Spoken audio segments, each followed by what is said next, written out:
बोले श्री वृंदावन बिहारी लाल की जय। श्री युगल किशोर सरकार की जय। श्री सतगुरुदेव महाराज की जय। श्री राधे रानी की जय।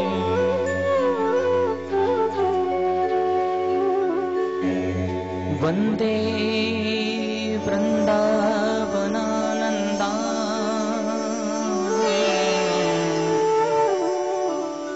राधिकां परमेश्वरी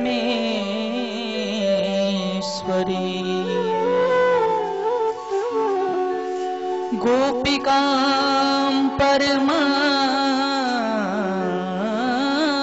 श्रेष्ठा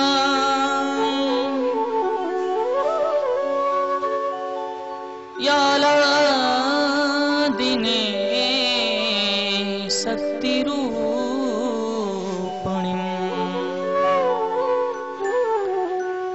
तप्तकाञ्चन गौरांगी राधे वृंदावनेश्वरी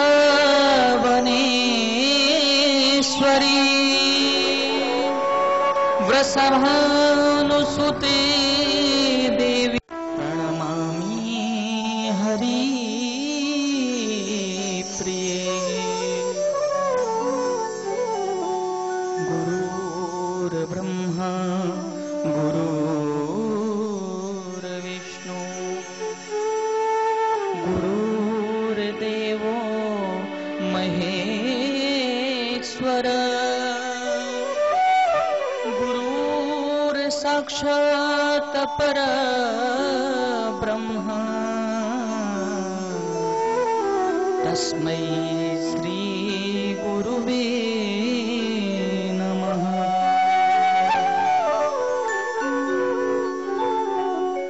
यं प्रव्रजन्तमनुपेतं पेतुकृत्यं द्वैपायनो विरह कातर आजुहाव पुत्रेति तन्मे तया तरवो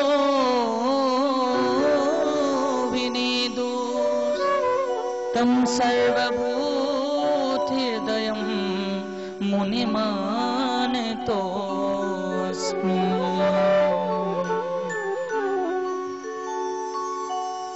श्री राधे वृषभानुजा भक्तनी प्राणाधार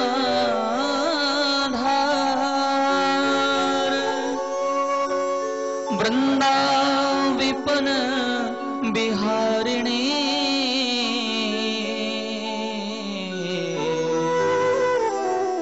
प्रणवो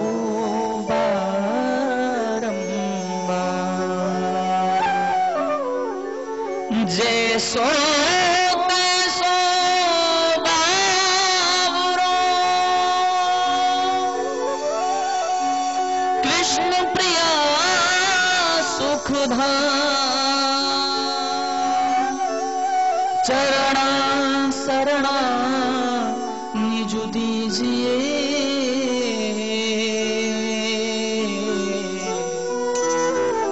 सुंदर सुखद लला। जय श्री राधे जय श्री राधे जय जय श्री राधे। परम मंगल में परात्पर अखिलेश्वर अकारण करुणा वर्णाले भक्ति वांछित तड़िंधुत विनिंदित पीतांबरधारी भक्त भयहारी श्री बाल कृष्णलाल की वाड़ में प्रतिमूर्ति श्रीमद्भागवत कथा का रसपान करने हेतु पधारे हुए सभी भक्तजनों का मैं हार्दिक स्वागत करता हूँ। मेरे प्रभु गोपाल की ये प्रिय कथा है जिसमें कि आदि से अंत तक रस ही रस भरा हुआ है। आज इसी रसमय कथा में गोता लगाने से पहले मेरे गोपाल की आह्लादनीय शक्ति श्री राधे रानी का गुणानुवाद करेंगे और उनसे प्रार्थना करेंगे, उनसे विनती करेंगे कि हे राधे, जिस प्रकार आप अनंत समस्त भक्तों पर अपनी कृपा बरसाए रखती हैं, उसी प्रकार मुझ दास पर भी अपनी कृपा बनाए रखना, अपनी कृपा बनाए रखना।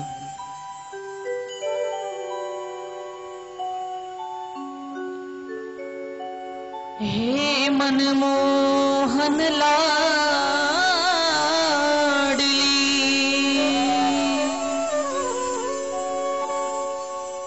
तू मोहे सुर नर वृंद, सो छवि लखी मोहित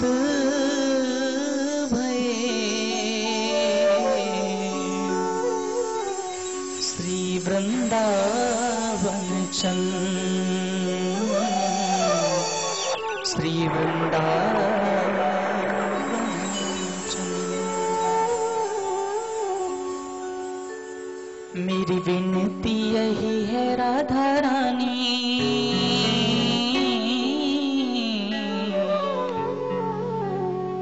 मेरी विनती यही है राधा रानी, कृपा बरसाए रखना, कृपा बरसाए रखना, कृपा बरसाए। मेरी विनती यही है राधा रानी, कृपा बरसाए रखना, कृपा बरसाए रखना, क्षमा प्यारे, कृपा बरसाए रखना, राधा रानी, मुझे तेरा है सहारा महारानी, तेरा है सहारा महारानी, चरणों से लिपटाए रखना, कृपा बरसाए रखना, ओ राधा रानी, कृपा बरसाए रखना, ओ महारानी, कृपा बरसाए रखना।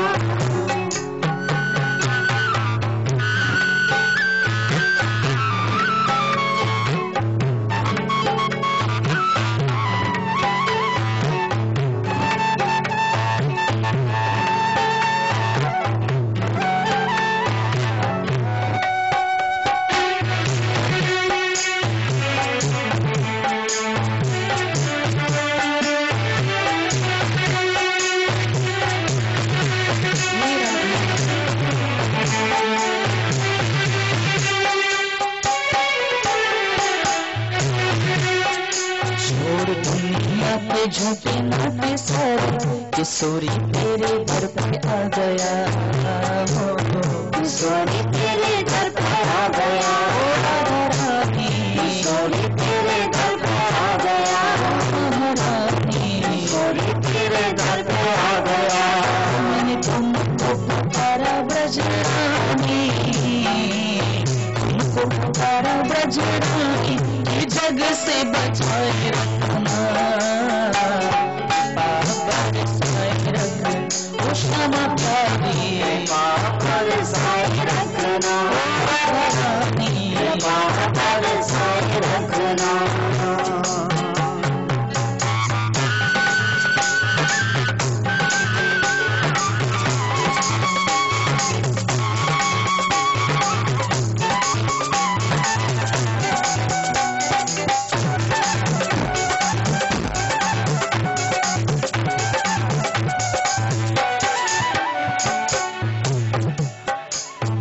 सांसों की माला पे मैं सदा ही तेरा नाम सिमरूं, सदा ही तेरा नाम सिमरूं, सुन प्यारी, सदा ही तेरा नाम सिमरूं, रानी, सदा ही तेरा नाम सिमरूं, राधे राधा नाम वाली, राधा नाम वाली, लगन लगाए रखना, क्षमा प्यारी,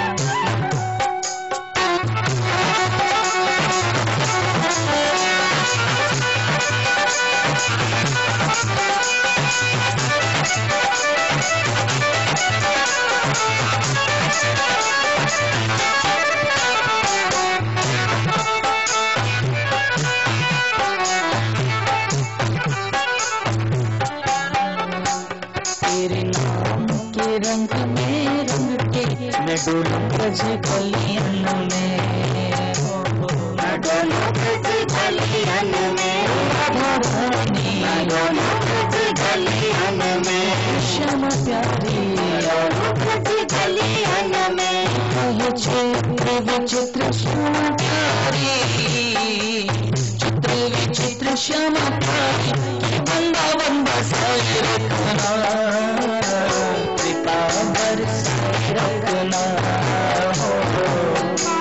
बरसाए रखना, राधा रानी बरसाए रखना, श्यामा प्यारी, बरसाए रखना, मुझे तेरा ही सहारा बजरानी, तेरा ही सहारा महारानी, चित्रों से लिपटाए रखना,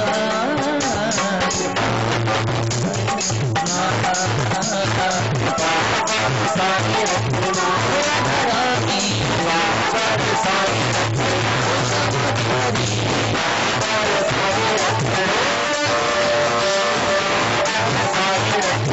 श्यामा प्यारी बरसाए रखना,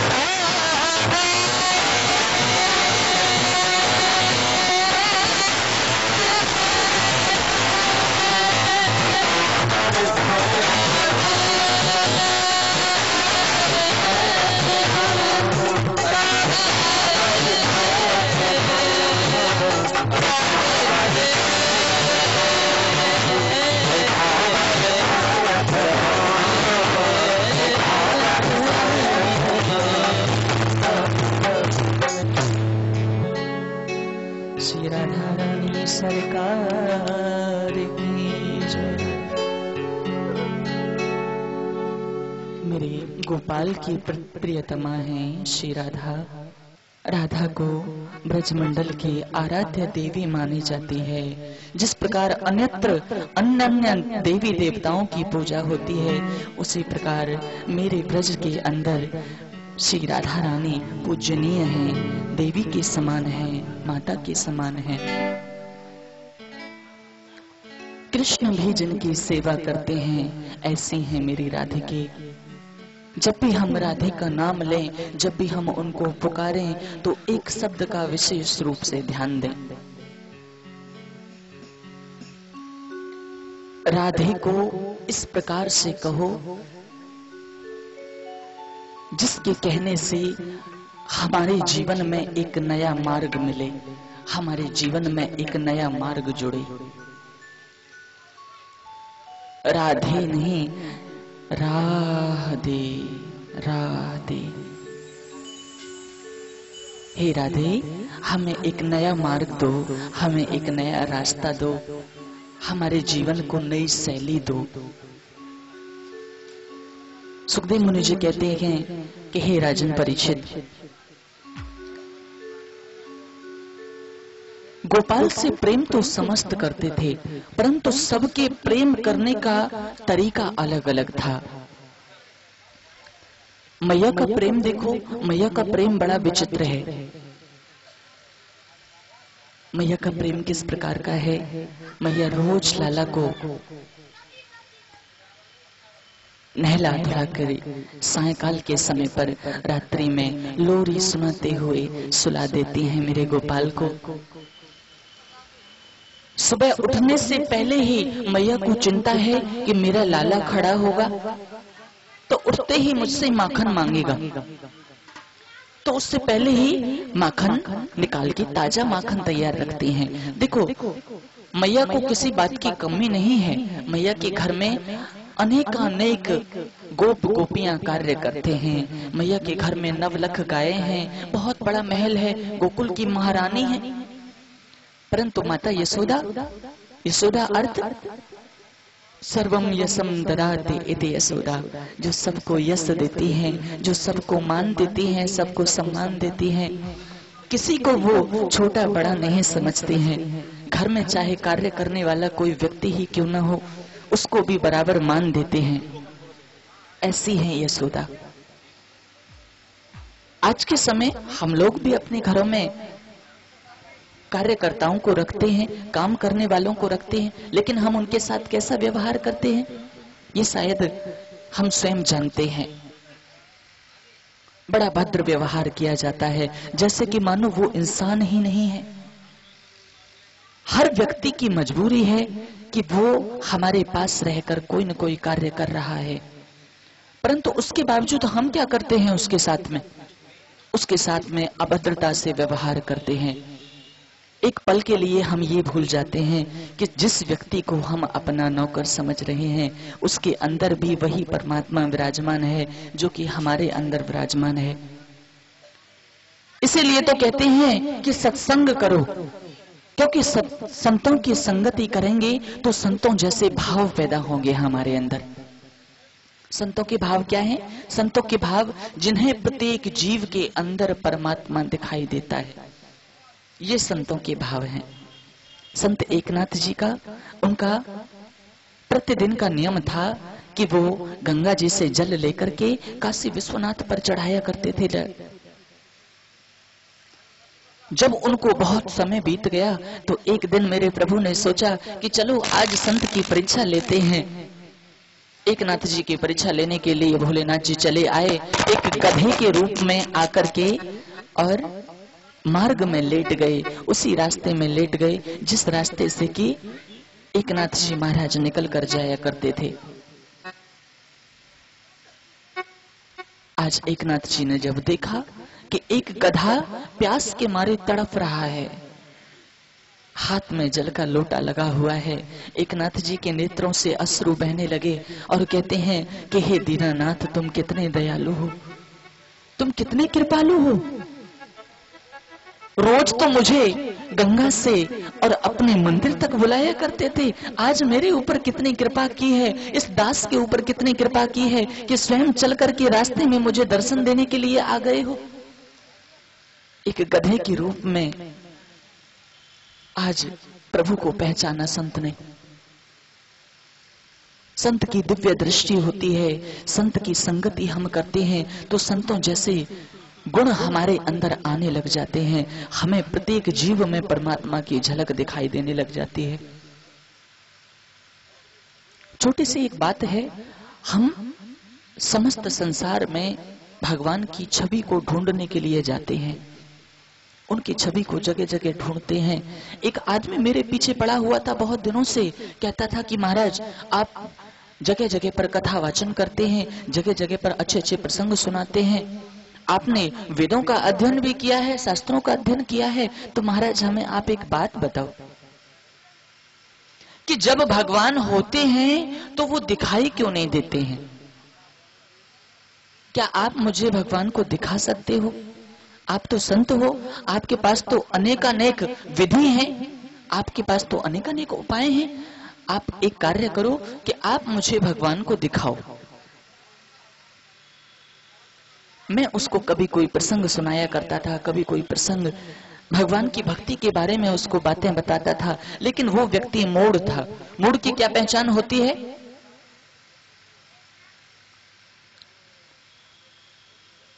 मूढ़ अर्थात खल। खल किसको कहते हैं? जानवर को। खल का अर्थ सीधा सीधा होता है जानवर, अर्थात जिसमें बुद्धि नहीं होती, जो एक बार विचार कर ले कि हाँ ये करना है तो बस उसी में जो लगा रहता है, विवेक से विचार नहीं करता, उसे खल कहते हैं। एक संत खल का बहुत सुंदर अर्थ निकालते हैं, कहते हैं बोले खल का अर्थ होता है खा का मतलब खाए और ला का मतलब लड़े। जो खाए और लड़े उसे खल कहते हैं, वो खल कहलाता है। दुर्बुद्धि जीव जो होते हैं वो बस एक जो रट लगा लेते हैं, बस उसी रट के पीछे लगे रहते हैं। कहने लगा कि महाराज मुझे तो परमात्मा के दर्शन कराओ, मुझे तो भगवान के दर्शन कराओ, नहीं तो मैं नहीं मानूंगा कि भगवान होते ही नहीं है। कभी कभी ऐसे नास्तिक लोग आ जाते हैं जीवन में। उसी समय क्या हुआ कि एक जगह कथा का प्रसंग चल रहा था और वहां पर उस व्यक्ति का आगमन हुआ। वहां वो व्यक्ति आया और इतनी भरी सभा के मध्य में वो व्यक्ति आकर के माइक लेकर के बोलने लगा कि महाराज आज तो आपको भगवान के दर्शन करवाने ही पड़ेंगे, चाहे कैसे भी करवाओ पर आज तो आपको भगवान के दर्शन करवाने ही पड़ेंगे। मेरे मन में थोड़ा सा विचार उठा। मैंने गोपाल जी से प्रार्थना की कि हे प्रभु, ये मेरी कैसी परीक्षा ले रहे हो आप? ये व्यक्ति कहता है इसके अंदर कोई भाव नहीं है। मैंने सुना है कि आप तो भाव से ही मिलते हैं, इसके अंदर तो 1% भी कोई भाव नहीं है।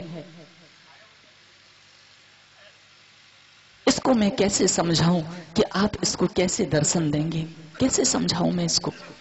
मैं मन ही मन में विचार कर रहा था, तभी मेरे मन में एक समाधान सूझा कि क्यों ना मैं ऐसा कर लूं तो शायद इसकी भी समझ में आ जाए। अच्छा, जो दुर्बुद्धि जीव होते हैं उनको अगर हम उन्हीं के तरीके से समझाएं तो शायद उनको जल्दी समझ में आ जाता है।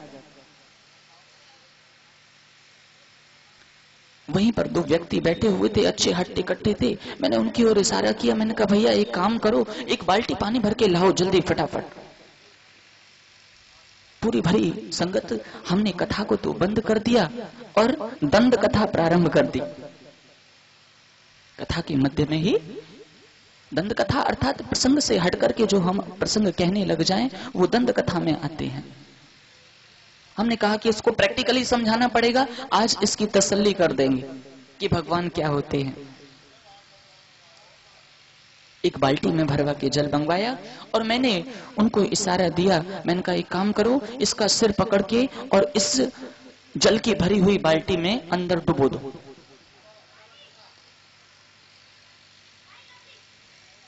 उन्होंने क्या किया साहब, झट से उठा के सिर पकड़ के और जल की भरी हुई बाल्टी में डुबो दी। इधर मैं घड़ी में टाइम टिक टिक गिन रहा था। मुझे पता था कि 20 सेकंड तक जब हम पानी के अंदर रहे तब तक हमें कोई परेशानी नहीं होती। 20 सेकंड से ऊपर जाते ही बस फिर तो प्रभु याद आने लग जाते हैं। मैं इधर टिक टिक कर गिन रहा था और इधर उसको जबरदस्ती पकड़े हुए वो दो लोग उसका सिर पकड़ के बाल्टी में दिए हुए थे। हजारों की संगत बैठी हुई थी सामने। सभी लोग ये विचार कर रहे थे कि ये क्या मजाक हो रहा है, ये कथा में कैसा प्रसंग चल रहा है। ऐसी कथा तो हमने कभी देखी ही नहीं। प्रत्येक व्यक्ति के मन में अलग अलग विचारधाराएं पैदा हो रही थी। एक कहता था कि नहीं, मुझे तो ऐसा लगता है कि शायद महाराज जी ने गुस्सा होकर के इस व्यक्ति को दंड देना चाहते हैं और दंड के माध्यम से इसका सिर पानी में दे रखा है उन्होंने। एक कहता है कि नहीं, संतों की भाषा को हम क्या समझें भाई, क्या पता संत के मन में क्या विचार आया है, क्यों वो करवा रहे हैं, देखते जाओ तुम तो क्या होता है। सब कुछ हुआ धीरे धीरे करके। 20 सेकंड जब पूरे हुए मैंने उनकी ओर इशारा किया। मैंने कहा भैया अब इनको निकाल लो, निकालो। अब तो साहब निकलते ही जैसे ही जल के अंदर से वो निकला तो जैसे किसी सांप को छेड़ दिया जाता है ना, इस प्रकार से फुंकार मारता हुआ कह रहे मुझे छोड़ो छोड़ो छोड़ो, मुझे नहीं देखने कोई भगवान भगवान, मुझे किसी भगवान के दर्शन नहीं करने, हटो छोड़ो, मुझे तो मार दिया होता तुमने। जब वो वहां से जाने लगा तो मैंने उससे प्रार्थना की। मैंने कहा भैया अगर आप मेरी मानो तो आप 2 मिनट यहां पर और रुक जाओ।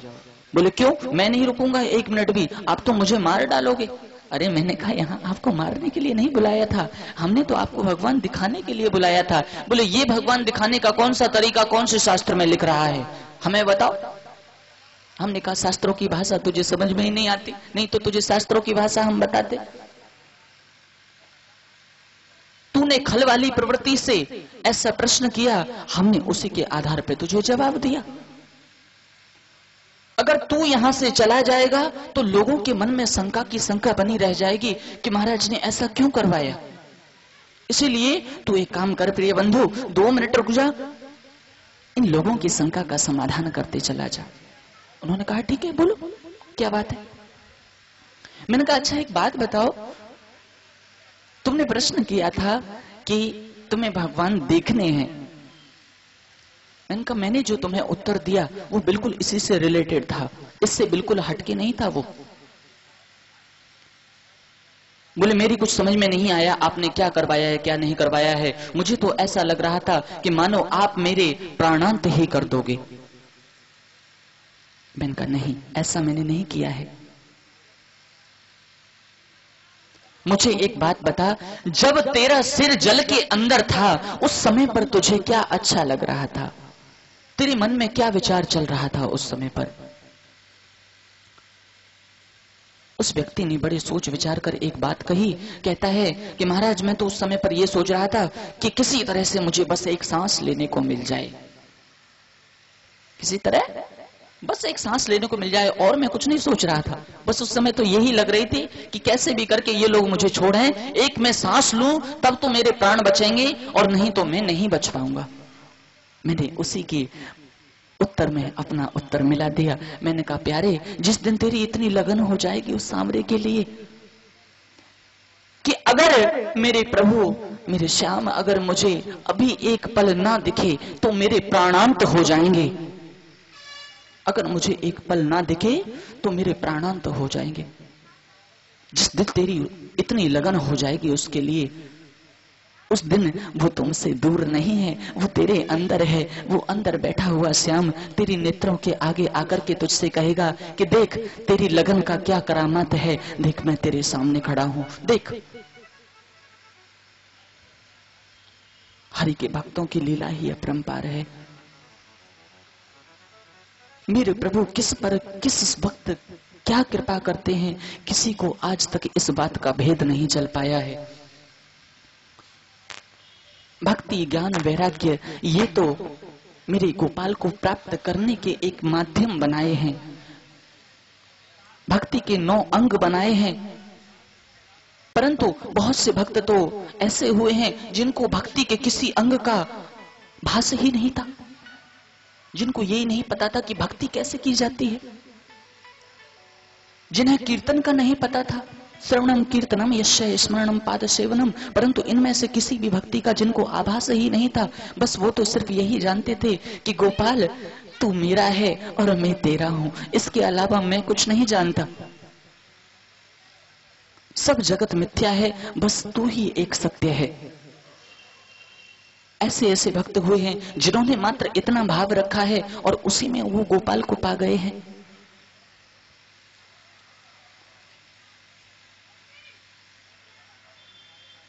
हमारा धर्म तो एक ऐसा है, और इस धर्म में अवतरित हुए मेरे गोपाल जो कि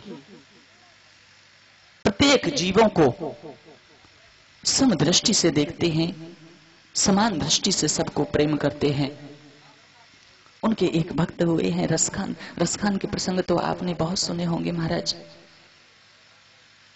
जो कि जाति से जातिवाद के आधार पे अगर हम विचार करें तो उनकी जाति बिल्कुल भिन्न थी, उनके कर्म बिल्कुल भिन्न थे। अच्छा विचार करके देखो, अगर हम किसी भी धर्म के किसी देव के बारे में, किसी धर्म के जिसके बारे में हमको अनुभव नहीं है, जिस धर्म की परंपराओं के बारे में हमें अनुभव नहीं है, कि उनके देवताओं का विधान क्या है उसके बारे में हमें अनुभव नहीं है, उसके बारे में क्या हम ग्रंथ लिख सकते हैं? नहीं। ये मेरे गोपाल की कृपा ही तो है, ये उनकी दया ही तो है कि रसखान एक बार ब्रज क्षेत्र से क्या गुजर गए, बस ऐसी उनकी कृपा हुई, ऐसी उन्होंने बाह पकड़ी, ऐसे उनको भक्त बना लिए कि अंत में रसखान ने यही कहा है कि मानुस हो तो वही रसखान, मानुस हो तो वही रसखान, बसो निज नंद के धेनु मझारन। हे प्रभु, अगर अगले जन्म में मुझे आप मनुष्य बनाओ तो बस इतनी कृपा करना कि चाहे मनुष्य ही क्यों ना बनाओ, बस मुझे एक छोटा सा पद, चाहे मुझे गाय बना देना, एक बछड़ा बना देना, ब्रज भूमि के अंदर चाहे कहीं भी वास देना, परंतु हे प्रभु मुझे अपने इस ब्रज क्षेत्र से दूर मत करना। यही उनके विचार रहे। ऐसी हरि की लीला हुई थी उनके ऊपर कि बांके बिहारी से, कुंज बिहारी से मेरे नैना लड़ गए, मेरे नैना लड़ गए। दो शब्दों में गुणगान करेंगे हरि का मेरे साथ मिलकर। प्रेम के समेत रहो प्रेमियों की संगत में, प्रेम से नहाओ जल यमुना ललाम में, प्रेम के समेत देखो रास नित्य वंशीवट, प्रेम के समेत फिरो कुंज बन श्याम में, प्रेम के समेत पाओ प्रभु का प्रसाद सदा, प्रेम के समेत करो प्रीत हर नाम, प्रेम के समेत जपो राधा कृष्ण, राधा कृष्ण, प्रेम के समेत बसो श्री वृंदावन धाम।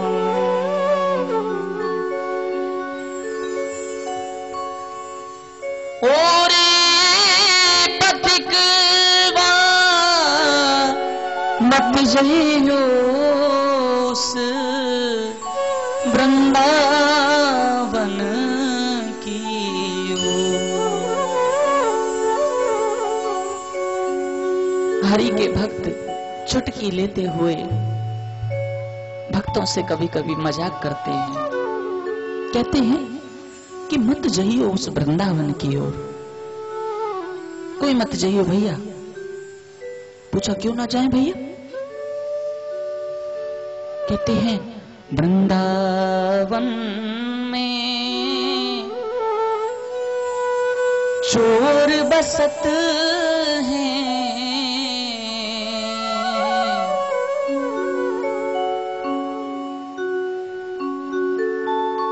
भक्त कहते हैं पागल हो गए, अरे मेरी हरि की भूमि को इस प्रकार तुम किस प्रकार आलंचित करते हो?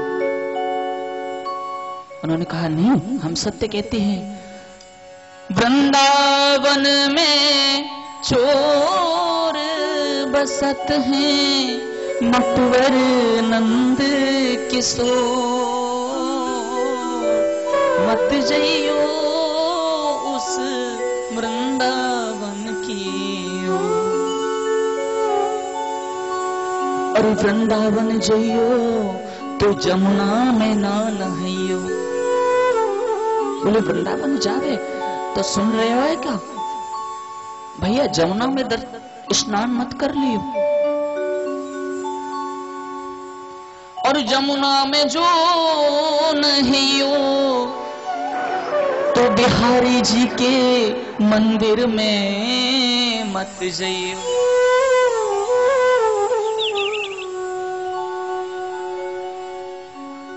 मंदिर में जो जइयो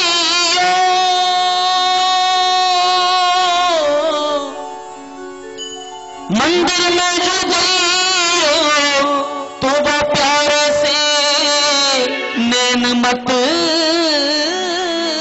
लड़इयो। क्यों? क्योंकि अगर एक बार अखियां लड़ गई तो प्यारे तू उसका बन के रह जाएगा, दोबारा वृंदावन जाने का नाम ही नहीं लेगा। इसलिए हरि के भक्त बड़ी मस्ती में गाते हैं कि बांके बिहारी से,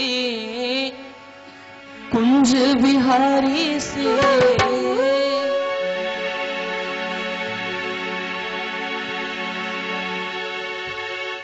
बांके बिहारी से, कुंज बिहारी से, रास बिहारी से मेरे नैना नैना लड़ गए, लड़ गए, मेरे नैना लड़ गए, मेरे नैना लड़ गए, ओ मेरे नैना लड़ गए, ओ मेरे नैना लड़ गए, मेरे नैना लड़ गए, मेरे नैना लड़ गए। बांके बिहारी से कुंज बिहारी से, बांके बिहारी से कुंज बिहारी से, रास बिहारी से मेरे नैना लड़ गए, मेरे नैना लड़ गए, मेरे नैना लड़ गए, मेरे नैना लड़ गए, नैना लड़ गए मेरे कुंज बिहारी से, नैना लड़ गए मेरे कुंज बिहारी से, उन्हीं से नैना लड़ गए, उन्हीं से नैना लड़ गए, ये तो लड़ गए, लड़ गए, लड़ गए, मेरे नैना लड़ गए, मेरे नैना लड़ गए, मेरे नैना लड़ गए, मेरे नैना लड़ गए।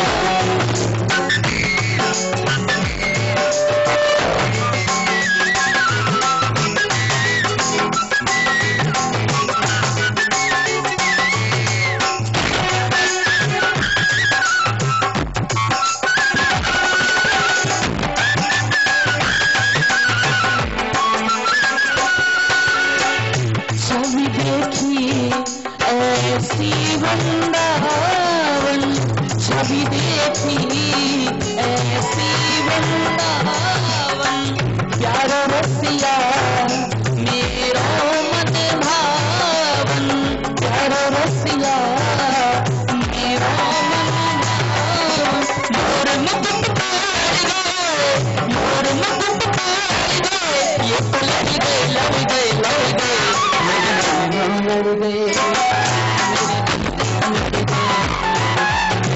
नैना लड़ गए, मेरे नैना लड़ गए, मेरे नैना लड़ गए, मेरे नैना लड़ गए।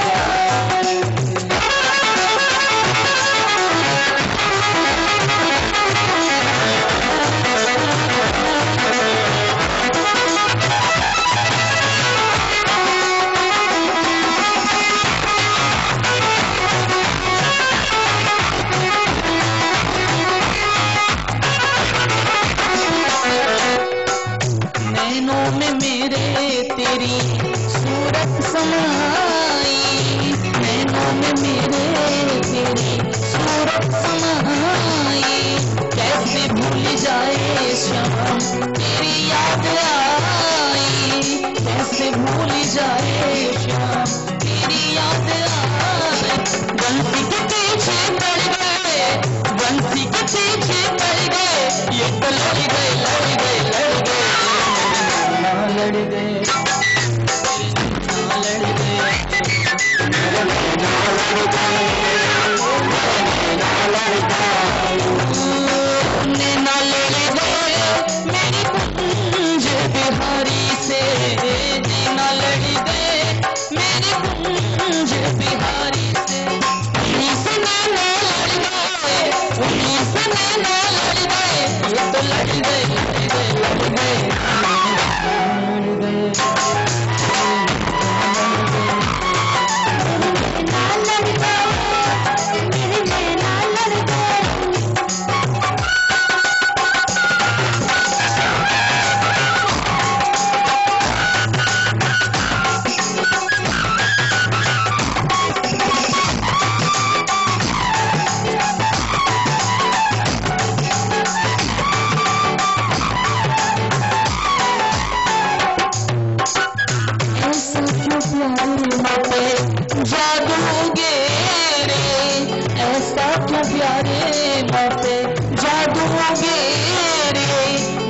मोटी नैना तेरे, छोटे छोटे नैना मेरे, मोटी मोटी नैना तेरे, छोटे छोटे नैना मेरे, फिर भी न जाने क्यों लड़ गए, फिर भी न जाने क्यों लड़ गए, ये तो लड़ गए, लड़ गए, लड़ गए,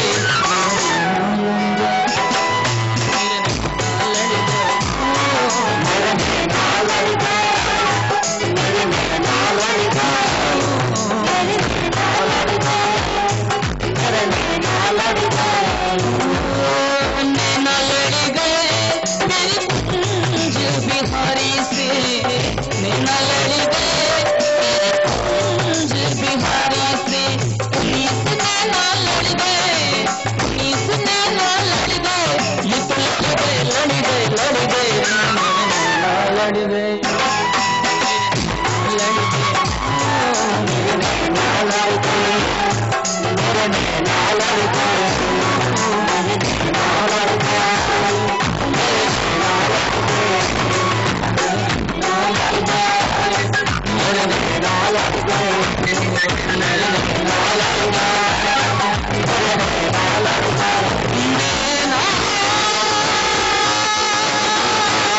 प्यारे के नैनों में ऐसे जादू भरे हुए हैं, ऐसा जादू भरा हुआ है, जो भी एक बार इनको निहार लेता है वो उनका ही हो जाता है। देखो कैसी कृपा है मेरे गोपाल की। जगत में सुंदरता इतनी है, आज के समय लोग अपनी सुंदरता को देखने के लिए बार बार शीशा देखते हैं, बार बार आईना देखते हैं। हाँ, मैंने कई लोगों को तो देखा है कि अपनी पॉकेट में आईना रख के घूमते हैं। सुंदरता के मामले में बात करें तो हमारी माताएं बहनें सर्वप्रथम आती हैं। आज के समय आर्टिफिशियल मेकअप वैसे है, इसलिए उनको चिंता लगी रहती है कहीं उतर ना गया हो, इसलिए बार बार आईने को देखते रहते हैं। परंतु मेरे गोपाल ने आज तक कभी आईना नहीं देखा, कभी शीशा नहीं देखा। क्यों? उसकी एक वजह थी। आईना कौन देखते हैं? आईना वो देखते हैं जिन्हें अपनी सुंदरता पर विश्वास नहीं है, जिन्हें अपने रूप पर विश्वास नहीं है, वही तो आईना देखेंगे। मेरे गोपाल को तो पूर्ण विश्वास है। गोपाल अगर आईना देखते हैं तो अपने भक्तों की आंखों में झांक कर देखते हैं कि मेरा क्या स्वरूप है, इस भक्त के अंदर मेरा कैसा स्वरूप विद्यमान है। ऐसा आईना देखते हैं मेरे प्रभु। सुखदेव मुनि जी कहते हैं कि हे राजन,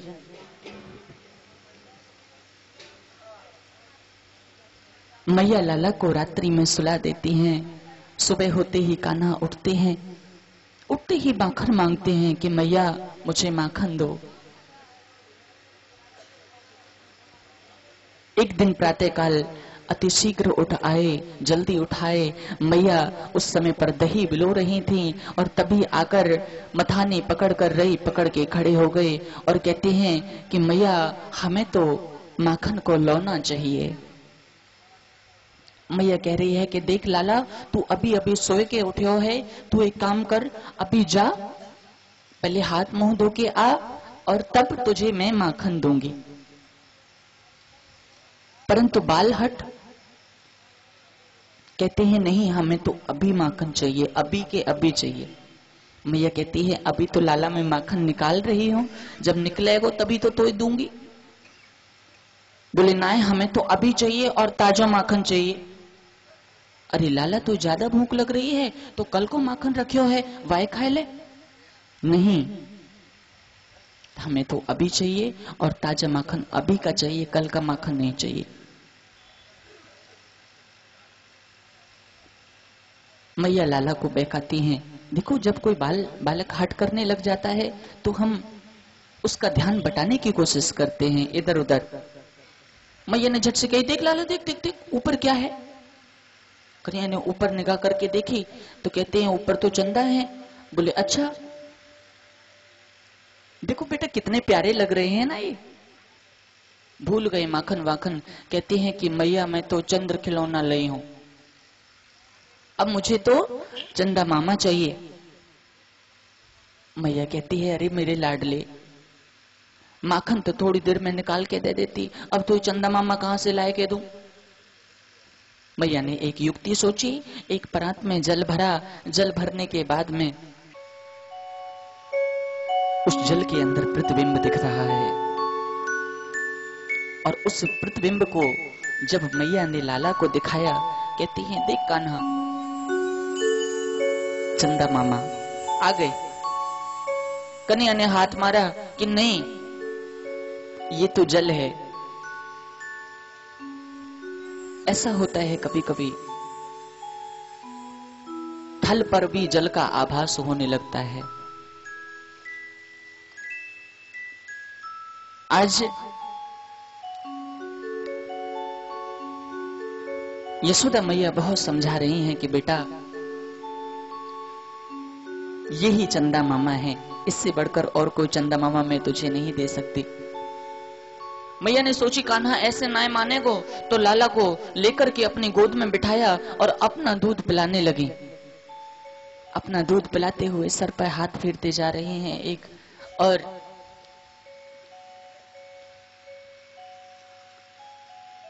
मन ही मन में एक लोरी गुनगुना रही हैं। क्या लोरी थी वो? गोविंद मेरो है, गोपाल मेरो है,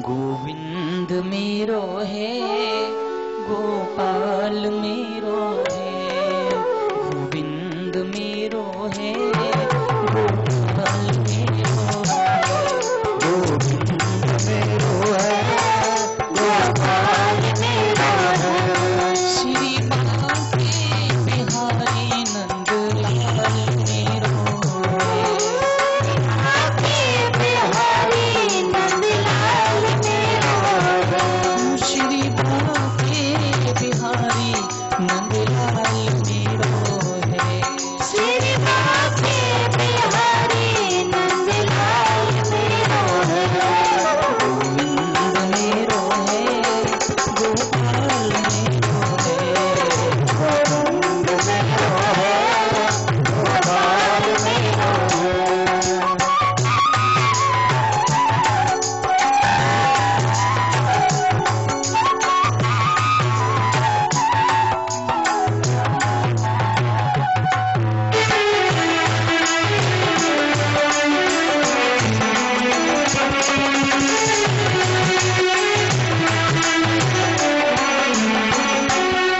और गाते गाते मैया अपने भाव प्रकट कर रहे हैं।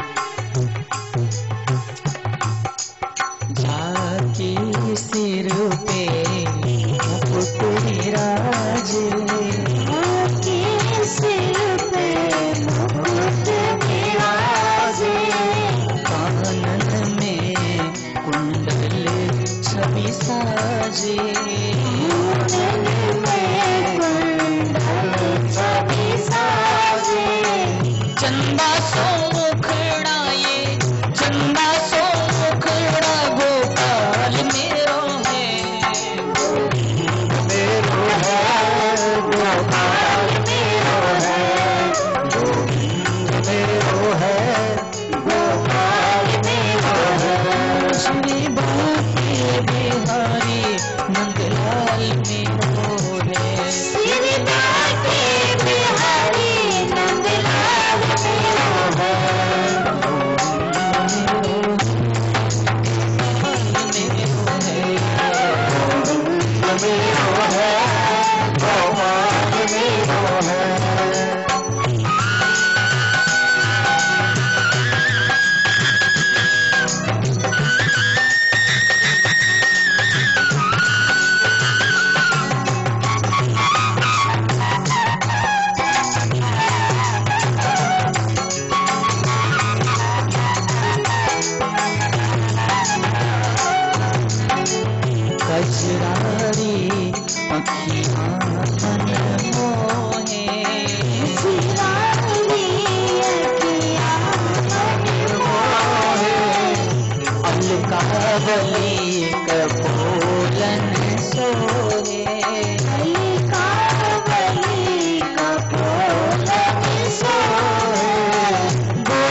जसोदा अजर बिहारी, नंद यशोदा अजर बिहारी, नंद जसोदा अजर बिहारी, नंद यशोदा अजर बिहारी। बंसी बजैया ये बंसी बजैया गोपाल मेरो है, मेरो है गोपाल मेरो है, गोपाल मेरो है। श्री बांके बिहारी नंदलाल मेरो है, श्री बांके बिहारी नंदलाल मेरो है, श्री बांके बिहारी नंदलाल मेरो है, श्री बांके बिहारी नंदलाल मेरो है। मेरो है गोपाल मेरो है, मेरो है गोपाल मेरो है, गोपाल मेरो है, गोपाल मेरो है, नंदलाल मेरो है, लाल मेरो है, गोपाल मेरो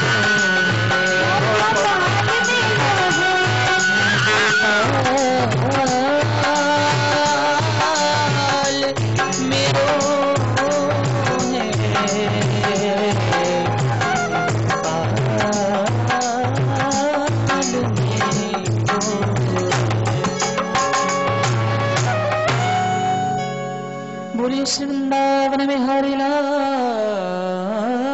की जय।